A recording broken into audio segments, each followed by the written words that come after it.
Hey, what's up you guys? Welcome back to another video.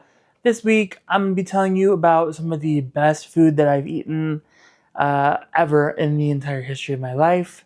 I am going to be telling you about some places that I've been in Chicago this week, eating food that I've loved, and we're going to talk about what it's like to eat a piece of food that is so good that it redefines the category of that food for you. So, sit down, listen up, and enjoy the ride. All right, so I've been in Chicago this last week on a work trip. That's neither here nor there.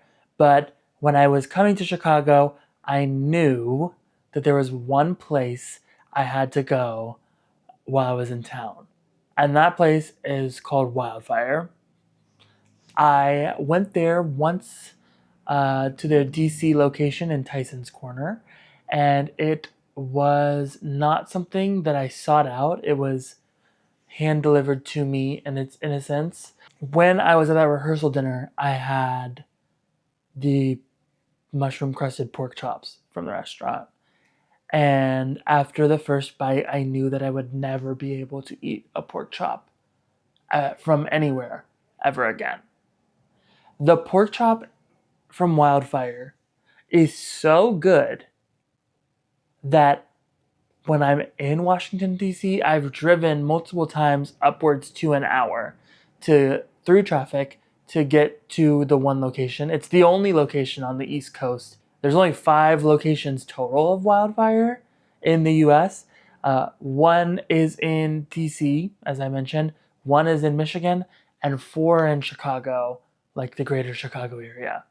So I knew when I was coming to Chicago, I had to go get this pork chop. I've already driven and experienced and eaten it like 3 or 4 times in my life, but I knew that I was going to be closer than I normally am to getting one, and I had to get one for myself. It's not the most expensive meal. It's like a $40 entree. It comes with a side, whatever. But it is probably one of the most delectable pieces of pork I've ever consumed. I recommend anyone that's in DC or Chicago try this place because it's shifted the entire category of pork chop for me. Growing up, I would get together with extended family often, and it would always be a fun celebration. We'd always do like a steak dinner, steak and potatoes, and like on special occasions, we would end up getting pork chops and the like. I grew up eating pork chops that were cooked somewhat well. Not well done, but you know what I mean. They were cooked well and enjoyable. So when I ordered that pork chop in DC 3 or 4 years ago now, I was expecting to get some variation of an enticing and yummy pork chop. Okay? But what I found was something so different. When I cut into that pork chop, I realized that I could have cut it with my fork. It was so tender. It's beautifully served on this plate. You get 2 pork chop medallions, both covered with like a mushroom cream with a Parmesan crust on top, served in like I don't know how to describe it. I'm no professional chef by any means. Nor am I a professional food reviewer, nor will I become one. Came out served on this plate,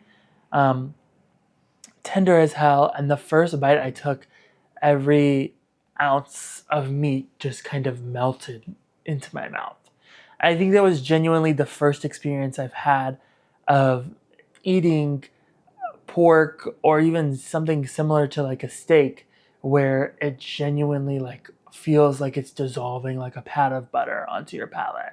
And since then, as I've mentioned, I've gone out of my way whenever I know that there's a Wildfire nearby to be sure to get the pork chop. So Wildfire was the first night. We went to Bar Mar the second night. Incredible. It used to be a tapas place, but now it's not really a tapas place. And then the night after that, I went to a restaurant called Montverde. We order, oh my gosh, all different types of appetizers and small plates. We got a Wagyu steak skewer. We got pork belly steak skewer. We got a kale and apple salad, some arancini, a cabbage roll, so many things. And everything that came out, it was the level of restaurant where you go in and you're sitting there and you're thinking, oh, this is a really nice place. I'm excited to be here. The first thing comes out, you taste it, and you're like, that is probably the best thing I've ever tasted. But you're nervous because now you've just had an incredibly high bar set for the first appetizer that came out, and you're wondering if, hey, not sure anything else could live up to that. Every single dish that was brought to the table exceeded my expectations and continued to raise the bar for the entire night. Oh my god, I almost forgot the cutest part of the entire meal. We ordered this like burrata spread kind of special thing. Um, and it came out in these little like buns. They kind of looked like English muffins or like a crumpet, with a slice of like prosciutto, some fresh burrata, mango pineapple chutney, and a prosciutto like butter that came with it. And the wait staff told us as they brought it out, um, that you need to like split it open, make a sandwich, and eat it. And it tasted like if I was in Italy and I ate the perfect little uh, breakfast biscuit. Oh my god, it was so yum. Okay, and then dessert. First thing that came out, butterscotch bolendino. I think that's how you say it. If it's not how you say it, Italians don't come for me.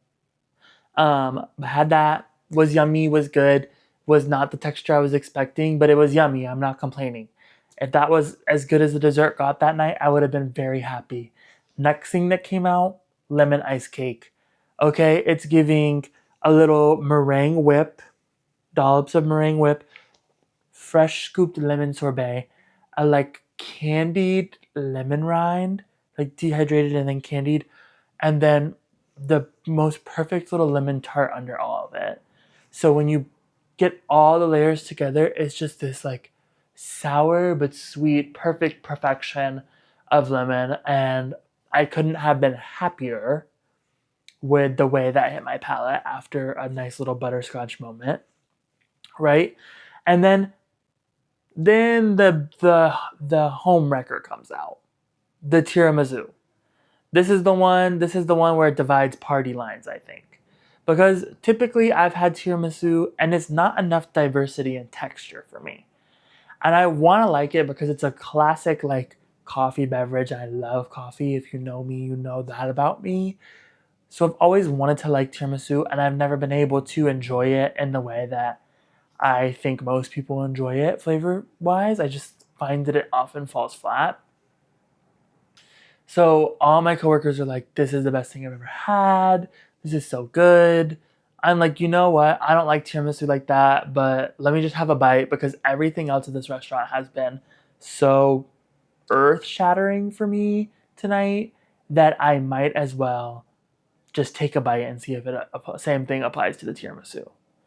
When I tell you, it's renewed faith in Italians for me.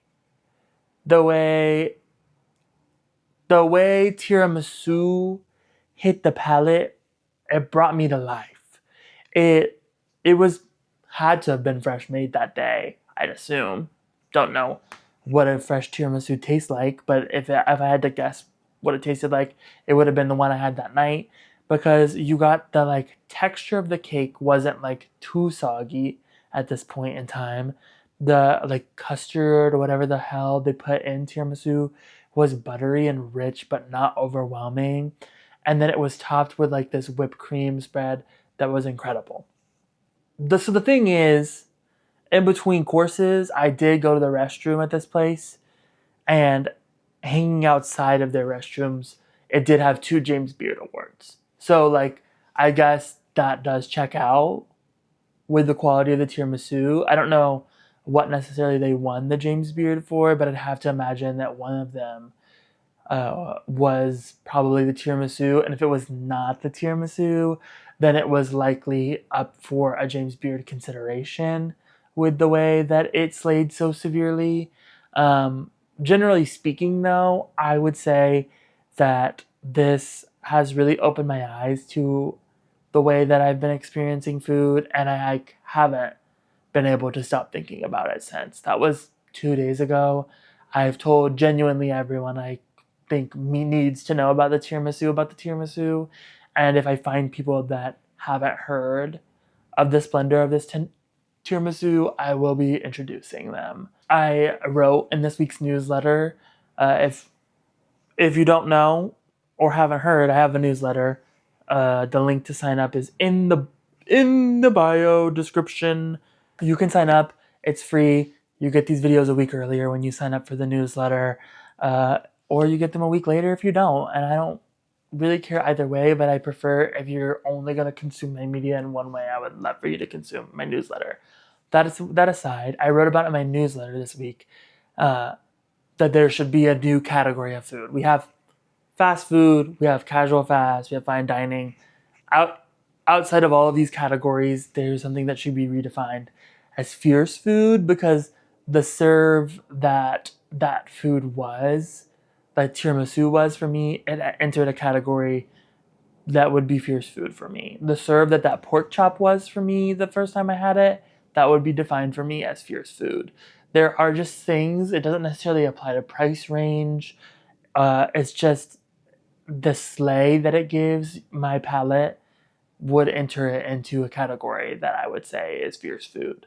So if you want to know more about that, be sure to join the newsletter, read that edition, because I send silly little things like that out every week. If you've ever had food that has categorically changed your perception of that food item, please let me know in the comment what you ate that's like, this is the best X I've ever had. If you like this, then you should go here and get it. This is the best pork chop I've ever had. If you like pork chops and think you are a better cook than pork chops, you're not. You need to go to Wildfire and have a Wildfire mushroom crusted pork chop. If you like tiramisu, you need to go to Montverde and have a tiramisu from Chef Sarah there, okay, because those things are crazy. But I want to hear what your version of that is, so that I can travel the world and go there and get that, because I like to eat. Can't you tell? Like, comment, subscribe, I guess, if you care. If I should live or die. And that's me. That's my truth. That's my story. Peace and love to you and yours.